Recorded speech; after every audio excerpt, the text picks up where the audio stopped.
الف لام میم ذالک الکتاب لا ریب فیہ ھدی للمتقین۔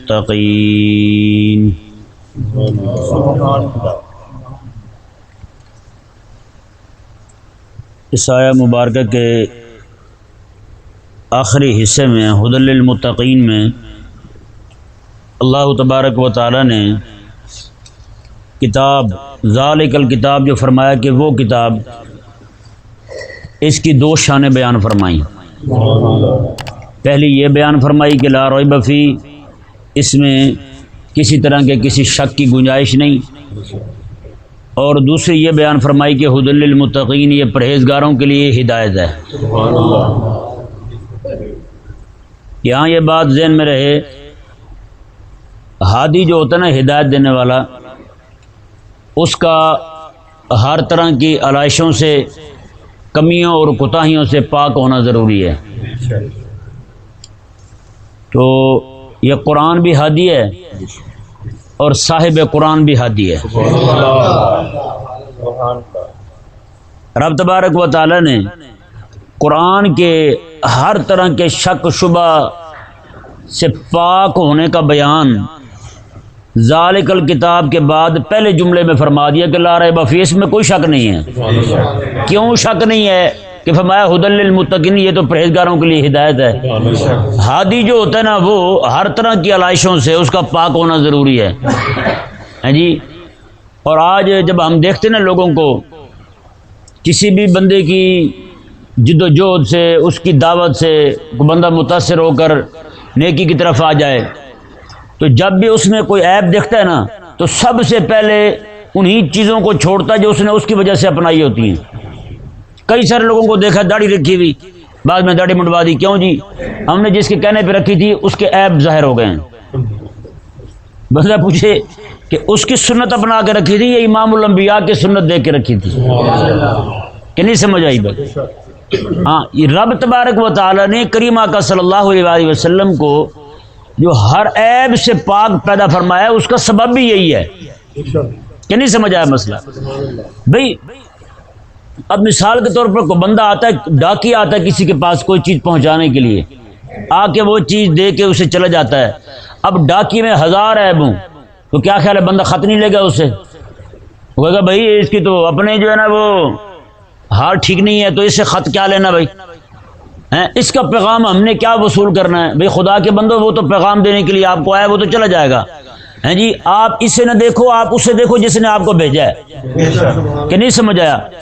علماء یہ بھی فرماتے ہیں کہ کسی عالم سے گناہ کا ہو جانا جو ہے نا، یہ اس بات کی دلیل ہے کہ یہ نبی نہیں ہے جی۔ اور ایک روایت میں کریم آقا علیہ السلام نے فرمایا کہ رب فرماتا ہے اگر یہ بندے گناہ نہ کریں تو فرمایا کہ میں ان کو ختم کر دوں، ان کی جگہ اور بندے لے آؤں، وہ گناہ کریں پھر توبہ کریں، میں بخش دوں، پھر گناہ کریں پھر توبہ کریں۔ اور اب تبارک و تعالیٰ کو توبہ کرنے والے بندے بھی پسند ہیں یار۔ یہ کئی لوگوں کا تقوی ایسا ہوتا ہے، وہ یہ چاہتے ہیں کہ ہر بندہ ہمارے لیے نبی بن کے رہے، معصوم بن کے رہے۔ نہ بھائی نہ، ایسا نہ کہیں۔ یہ شان رب تبارک و تعالیٰ نے امام الانبیاء کے لیے رکھی ہے۔ ہاں، حضرت امام مالک رضی اللہ تعالیٰ عنہ آقا علیہ السلام کی بارگاہ میں وہیں بیٹھ کے حدیث پڑھاتے تھے، حضور کے روضہ مبارکہ کے سائے میں وہیں بیٹھ کے پڑھاتے ہیں حدیث شریف آقا علیہ السلام کی۔ تو آقا علیہ السلام کے مزار کی طرف اشارہ کر کے نہ اس طرح کہہ رہے تھے امام مالک، فرماتے تھے دنیا جہان میں ہر بندے کی بات دیوار سے ماری جا سکتی ہے سوائے اس مبارک روزے والے کے، یعنی آقا علیہ السلام کے علاوہ ہر بندے کی بات کو ٹھکرایا جا سکتا ہے، صرف آقا علیہ السلام ہی ہیں جن کی بات کو رد نہیں کیا جا سکتا۔ کیوں کہ آقا علیہ السلام جو ہیں آپ ہادی برحق رب کی طرف سے بن کے آئے۔ سمجھایا نا مسئلہ؟ تو یہ رب تبارک و تعالی نے کریم آقا علیہ السلام کے، اچھا ہم مزے کی بات دیکھیں، قرآن کے بارے میں تو رب نے فرما دیا پہلے ہی لا ریب فیہ، اس میں کوئی شک کی گنجائش نہیں ہے، اس میں کسی طرح کی کوئی عیب والی بات نہیں ہے، اس میں کوئی نقص والی بات نہیں ہے۔ یعنی ایک تو ہوتا ہے عیب کا ہونا یقینی ہو، ایک ہوتا ہے وہاں شک ہو۔ رب نے فرمایا شک بھی نہیں ہے، شک کی گنجائش نہیں ہے۔ اور امام الانبیاء علیہ السلام کی جب بات آئی، رب تبارک و تعالی نے پوری کائنات میں امام الانبیاء صلی اللہ علیہ وآلہ وسلم کو اسوہ حسنہ قرار دیا ہے. اسوہ حسنہ، لقد کان لکم فی رسول اللہ اسوۃ حسنہ، میں تمہارے لیے، اے کائنات کے لوگوں تمہارے لیے میرے حبیب علیہ الصلوۃ والسلام کی ذات جو ہے وہ ایک بطور نمونہ کیا ہے. آقا علیہ الصلوۃ والسلام کی زندگی کا کوئی بھی پہلو دیکھ لیں، آقا علیہ الصلوۃ والسلام کا بچپن دیکھ لیں، آقا علیہ الصلوۃ والسلام کا لڑکپن دیکھ لیں، آقا علیہ السلام کی جوانی دیکھ لیں، آقا علیہ السلام کی تجارت دیکھ لیں، آقا علیہ السلام کو بحیثیت شوہر دیکھ لیں، آقا علیہ السلام کو بحیثیت باپ دیکھ لیں، آقا علیہ الصلوۃ والسلام کو بحیثیت امت کے نبی دیکھ لیں، آقا علیہ الصلوۃ والسلام کو بحیثیت سارے نبیوں کا امام دیکھ لیں، آقا علیہ السلام کو بحیثیت واعظ دیکھ لیں، آقا علیہ السلام کو بحیثیت مبلغ دیکھ لیں. کسی بھی حوالے سے، کسی بھی پہلو سے آقا علیہ السلام کی ذات میں آپ کو کہیں پہ نقص نظر نہیں آئے گا. کہیں پہ کوئی ایسی شے نظر نہیں آئے گی جس کو بندہ جو ہے نا کوئی انگلی اٹھا سکے. ہیں جی ہم انسان ہیں، ہم انسان ہیں جی. زندگی میں بہت ساری کوتاہیاں ہوتی ہیں، روزانہ ہوتی ہیں، قدم قدم پہ ہوتی ہیں، ہے یا نہیں؟ تو کامل ذات رب تبارک و تعالی نے کو بنا کے بھیجی ہے تو وہ نبیوں کی امام ذات ہے. ٹھیک ہے نا جی.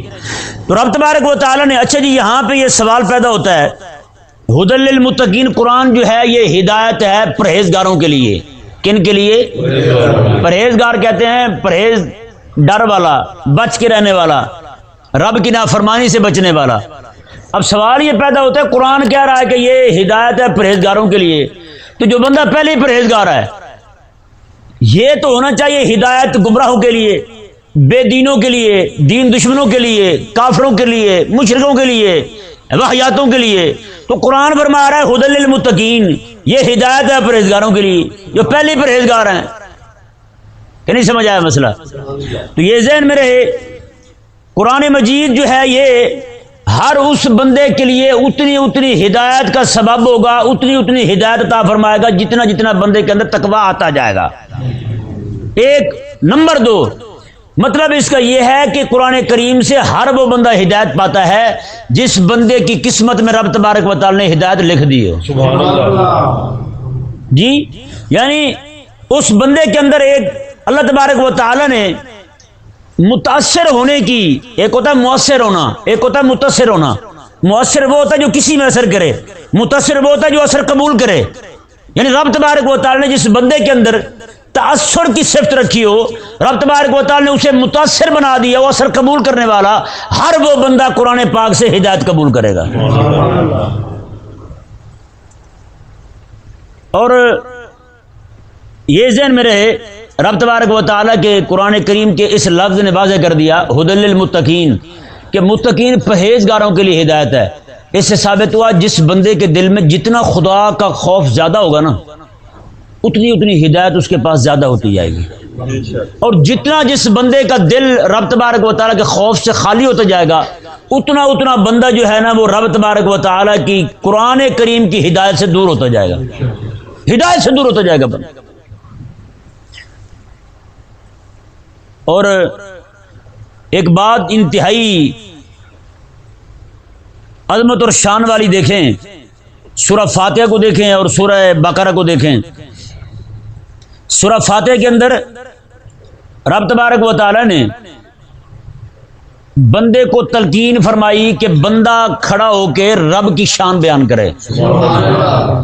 فاتحہ میں بندہ رب کی شان بیان کر رہا ہے، اور کیسے بیان کر رہا ہے؟ الحمدللہ رب العالمین، ساری تعریفیں اس اللہ کے لیے، رب العالمین جو سارے جہانوں کا پالنے والا ہے.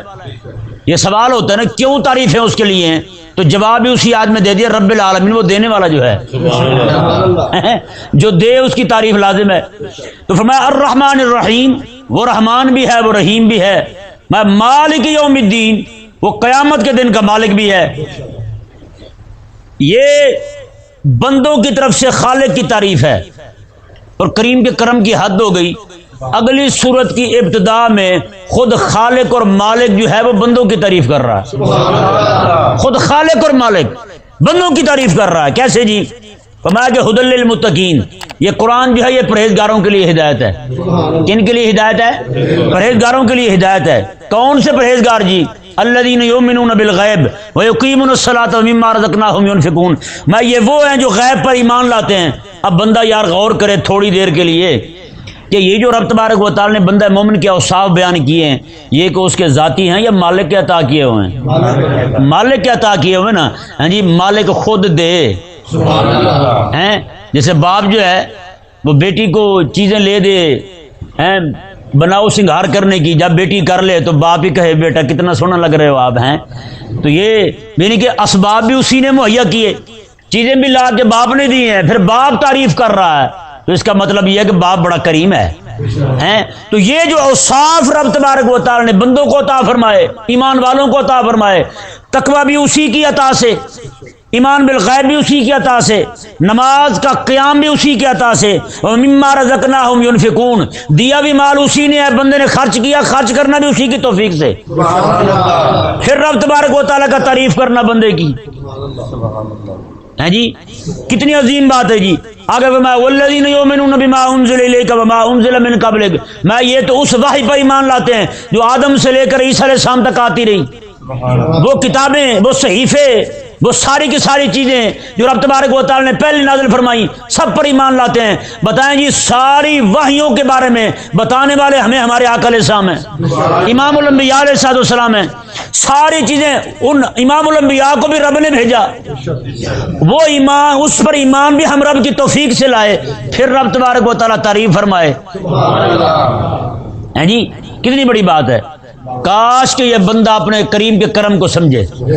میں کہتا ہوں قسم خدا کی، پھر یہ اپنے کبھی ساری نہ جھکائے، رب تبارک و تعالیٰ کی بارگاہ میں سجدہ ہی کرتے رہے، رب تبارک و تعالیٰ کا شکریہ ادا کرتے رہے۔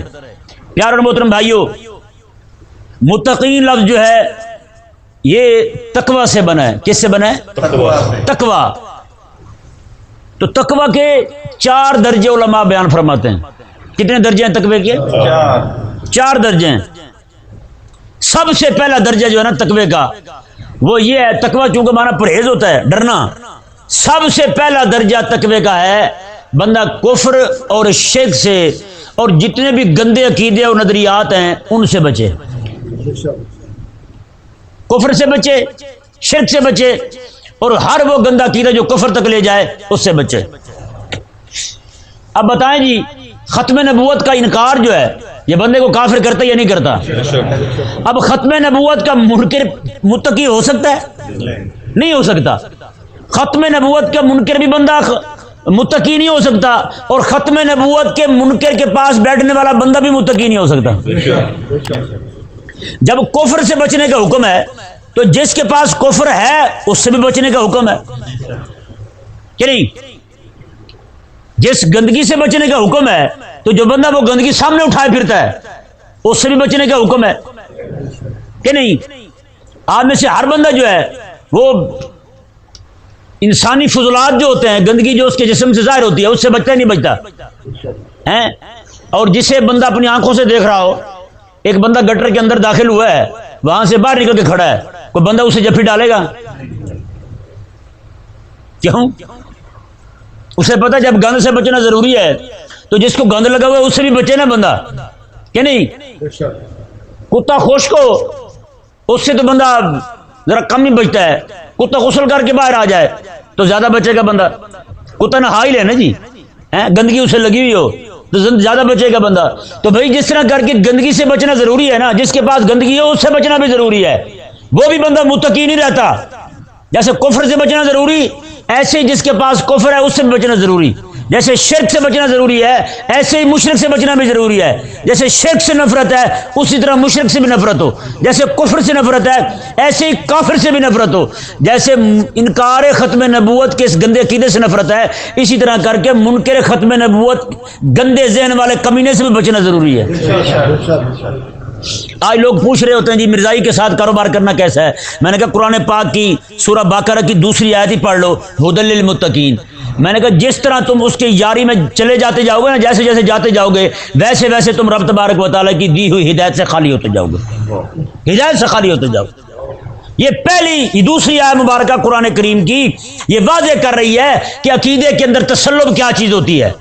عقیدے کا تسلب قرآن کریم کی آیت مبارکہ بتا رہی ہے کفر سے بچو، اہل کفر سے بچو، شرک سے بچو، اہل شرک سے بچو، انکار ختم نبوت سے بچو، منکرین ختم نبوت سے بچو، ہر ایک سے بچو.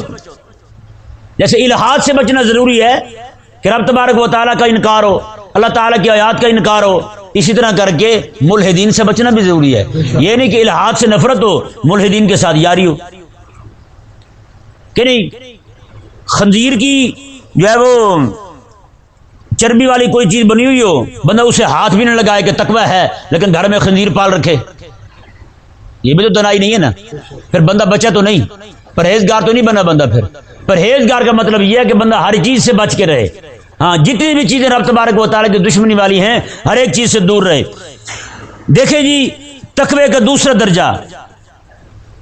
درجہ جو ہے وہ یہ ہے کبیرہ گناہوں سے بچنا. کن سے بچنا؟ کبیرہ گناہوں سے بچنا. اچھا، تقوی کا جو پہلا درجہ تھا نا جی، وہ تھا کفر سے بچنا، شرک سے بچنا. تو اس معنی میں آقا علیہ الصلوۃ والسلام کا ہر امتی جو کلمہ پڑھنے والا ہے، جو شرک سے بیزار ہے، کفر سے بیزار ہے، ہر وہ بندہ رب کا ولی ہے، چاہے گنہگاری کیوں نہ ہو، چاہے فاسق فاجری کیوں نہ ہو. اس معنی میں کہ وہ کفر اور شرک سے بچنے والا ہے، اس معنی میں پرہیزگار ہے کہ اس نے کفر اور شرک کو ترک کر دیا ہے، رب تعالیٰ کی توحید کو مانتا ہے اور امام الانبیاء علیہ السلام پر ایمان رکھتا ہے. اس معنی میں وہ بندہ بھی ولی ہے رب تبارک و تعالیٰ. اچھا جی، دوسرا تقوی کا درجہ کبیرہ گناہوں سے بچنا. بڑے گناہ جو ہیں، کبیرہ گناہ وہ جن پر عذاب کی وعید سنائی گئی ہے، عذاب کی دھمکی دی گئی ہے کہ تمہیں عذاب ہوگا. جیسے چوری ہے، زناکاری ہے، بدکاری ہے، بے حیائی ہے، اتنے بھی سارے گناہ ہیں، ڈکیتی ہے، سارے کے سارے گناہ جو ہیں یہ سارے کے سارے کبیرہ گناہوں میں شامل ہوتے ہیں. اور یہ اس سے بچنا جو ہے یہ بھی ضروری ہے، کبیرہ گناہوں سے بچنا. تو جس بندے کو یہ دولت حاصل ہو جائے تو وہ بندہ بھی رب تبارک و تعالیٰ کا ولی ہے. کیا ہے؟ ولی کا معنی ہوتا ہے دوست. یعنی کہ وہ کلمہ پڑھ کے رب تعالیٰ کا، رسول اللہ علیہ السلام کا کلمہ پڑھ کے کم از کم دشمن تو نہیں رہا رب کا، ہے امام الانبیاء کا دشمن تو نہیں رہا. آ تو گیا نا ماننے والوں میں، وہ علیحدہ بات ہے کہ نافرمان ہے، ابھی تک وہ اس نے پوری طرح نہیں مانا، حکم کو بھی مانے ساتھ. تیسرا درجہ جو ہے وہ ہے صغیرہ گناہوں سے بچنا. کن سے بچنا؟ صغیرہ گناہوں سے بچنا. یہ تقوی کا تیسرا درجہ ہے. اور چوتھا درجہ پتہ کیا ہے؟ یہ سب سے بڑا اوکھا ہے، یہ سب سے بڑا مشکل کام ہے. چوتھا درجہ ہے ہر اس چیز سے اپنے دل کو بچانا، اپنے آپ کو بچانا جو بندے کو رب سے غافل کر دے. یہ ہے وہ درجہ جو صوفیاء خاص ہوتے ہیں انہیں حاصل ہوتا ہے. آقا علیہ الصلوۃ والسلام نماز پڑھنے لگے، حضور نے جبہ پہنا ہوا تھا، اس کے اوپر بیل بوٹے بنے ہوئے تھے. نماز پڑھتے ہی آقا علیہ السلام نے اتار دیا. آقا علیہ السلام نے اس کی وجہ سے توجہ رب سے ہٹ رہی تھی،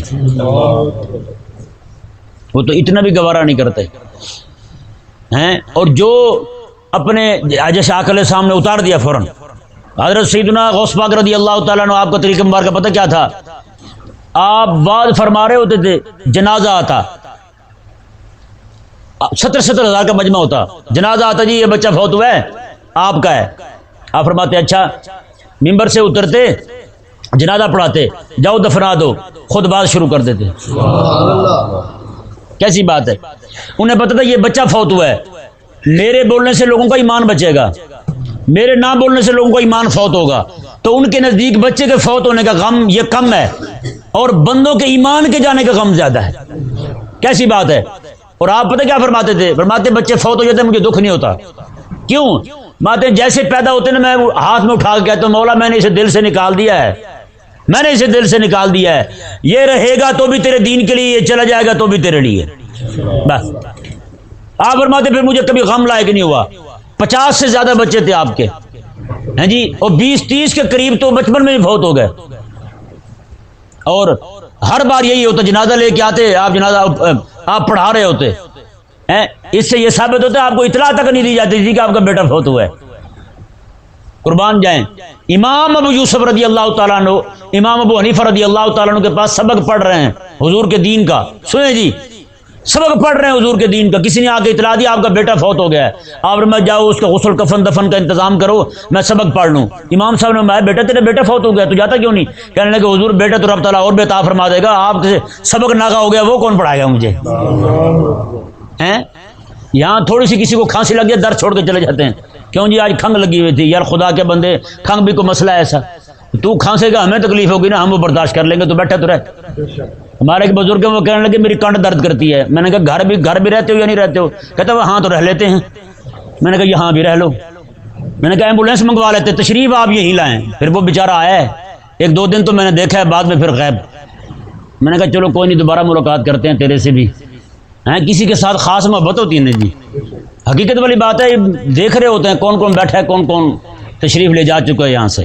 اللہ تبارک و تعالی ہم سب کو ساری دنیا کے ہر کام سے بڑھ کر اسے اہمیت دینے کی توفیق عطا فرمائے۔